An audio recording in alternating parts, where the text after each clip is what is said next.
မြန်မာပြည်ဖွာမန်ယူကစားသမားမင်္ဂလာပါခင်ဗျဒီနေ့လေးမှာလူများမသိကြသေးတဲ့ဘောလုံးသမိုင်းရဲ့အကြောင်းအရာလေးတစ်ခုကိုတင်ဆက်ပေးခြင်းပါတယ်ခင်ဗျ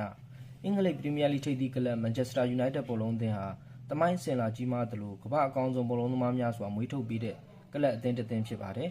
မန်ယူအသင်းမှာမြန်မာပြည်ဖွာဘောလုံးသမားတဦးလည်းရှေ့ဆွမ်းပြကစားခဲ့ပူပါတယ်ဒီကစားသမားရဲ့နာမည်ကတော့ရှာလက်စမစ်တန်လို့ခေါ်ပါတယ်မန်ယူပရိသတ်တွေကတော့သူ့ကိုရှာလီမစ်တန်လို့ရှစ်စနိုးခေါ်ကြပါတယ်ရှာလီဟာ1922ခုနှစ်ဗြိတိရှလက်အောက်ခံရန်ကုန်မြို့မှာမွေးဖွားခဲ့တာပါ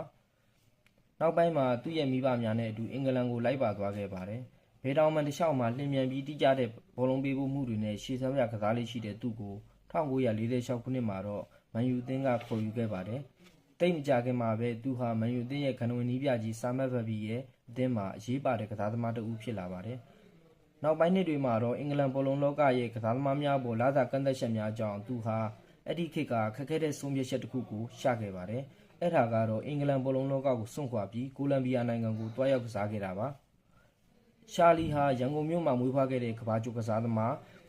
ခွင့်ရေးအတွက်တိုက်ပွဲဝင်ခဲ့သူမန်ချက်စတာယူနိုက်တက်ရဲ့ကနဝင်တဦးဖြစ်လွန်ရှားပါတဲ့သမိုင်းမှတ်တိုင်များစွာရေးထိုးခဲ့ပါတယ်။ဟုတ်ကဲ့ဒီနေ့လေးမှာတော့လူသိနည်းလာတဲ့မန်ယူအသင်းမှာကစားခဲ့မှုတဲ့မြန်မာပြည်ဖွားကစားသမားတဦးအကြောင်းကိုတင်ဆက်ပေးခဲ့ပါတယ်။နောက်ထပ်စိတ်ဝင်စားဖွယ်အကြောင်းအရာတွေကိုထပ်ပြီးတင်ဆက်ပေးမှာမို့like နဲ့ subscribe လေးလုပ်သွားပေးဖို့တောင်းဆိုပါတယ်ခင်ဗျာ။